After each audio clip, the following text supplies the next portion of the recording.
često smo se konsultovali oko raznih stvari po pitanju bezbednosti i nije istina to što se kasnije nametalo da je Zoran Đinđić istradao kao neko ko nije dovoljno pažnje posvećivao svoje lične bezbednosti. To je potpuno netačna jedna formula koja na jedan pogrešan način predstavlja Zoran Đinđić. Evo, kratko ću samo, običao sam ja ekskluzivno za vašu televiziju da kažem, imali smo jednu priliku, to su bile demonstracije 2000. godine, mislim da je bilo, pitam, možda i 99. Nemojte me držati za reč, nije bitno. Glavnom poenta je bila, pokrenuti su protesti, protestne šetnje i tako dalje. Međutim, policija je u tom organizacionom smislu uvek tražila da se jasno navede plan kojom trasom će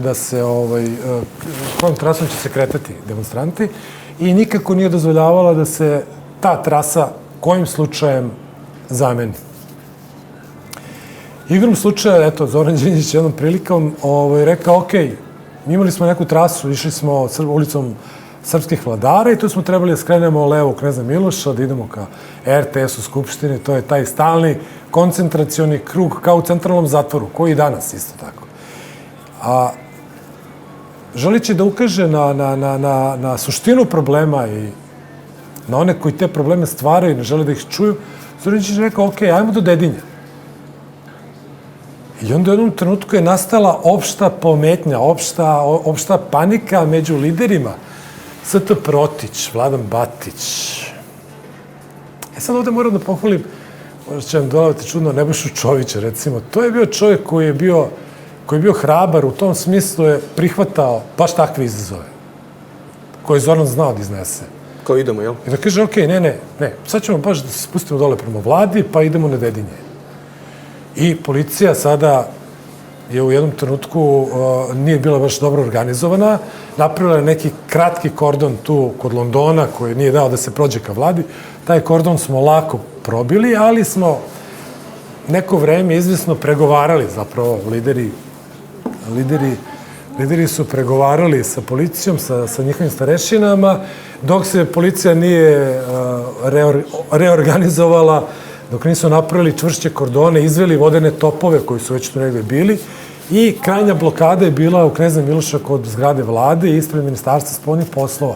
Dakle, demonstrante smo doveli dotle, ali tu je bilo fakat da je kordon tako jak, velik, da su iza vodeni topovi i bilo je jasno da dalje nećemo moći da prođemo.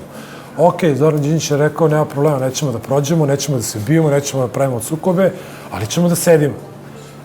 I onda je on kao, ajde svi da sednemo. Onda smo svi seli to. U jednom trenutku policija se organizovala i od Slavije, znači iznad nas, je krenula masovnim, brutalnim napadom na demonstrante, da potiskuje demonstrante koji su bukvalno leteli preko nas. Sad svi su krenuli da se povlače ka železničkoj stanici dole niz Nemanjinu ulicu, Zoran Đinđić je dalje sedeo. Naravno, mi smo sedeli sa njim, odnosno stajali ispred njega. Preko nas su ljudi leteli, mi smo poslednji, on je poslednji bio koji se odatle pomerio. Krenuli smo lagano hodom. Policija nas je tukla, udarala nas je palicama po leđima, po glavi, po nogama, terajući nas da krenemo. I njega su zakačili nekoliko puta. Ali upravo on svojim hodom je pokazivao tu upornost, tu istrajnost.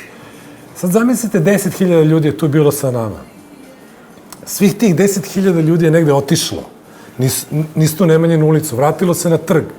Ostao je on i ostalo je nas 4-5 sa njim. I kordon policije koji ide za nama. I u jednom trenutku je jedan član obezbeđenja se okrenuo i reagovao na policajca. Policajac izvadio pištolj. I to je taj zanimljiv trenutak u kojem je on izvadio pištolj, stavio metak u cev, repetirao pištolj i uperio u mog kolegu. I u tom trenutku je Zoran Đinđić se okrenuo, zastao i vratio se i stao ispred tog pištolja. Stao je ispred tog pištolja i pitao je tog policajca šta želi da uradi s tim pištoljem. Zašto je izvadio pištolj? Naravno, to je bila tako teška situacija u kojoj je policajac odustao te svoje namere, odmah su njegove starešine tu došle, njega sklonile, to pokušale da zataškaju I oni su nas tog trenutka zaobišli širokim krugom. Dakle, mi nismo ubrzali hod uopšte odatle. Spustili smo se peške do Balkanske. Ovog kolegu koji je ušao u direktan sukob su povredili, udarili su ga palicom u oko, njemu je oko bilo potpuno povređeno. I vratili smo se na trg, priključili ostalim liderima opozicije i demonstrantima. Ali eto, to je recimo jedna anegdota iz opozicionog Zoranovog života. On je bio političar koji je zaista voleo da učestvuje i da bude tu. Bio je spreman da bude tu i čak je bio spreman da sluša kritike. On je više voleo da sluša kritike nego da sluša hvale i pohvale. To je ogromna razlika između mnogih ljudi koje sam kroz politiku kasnije sretao i njega.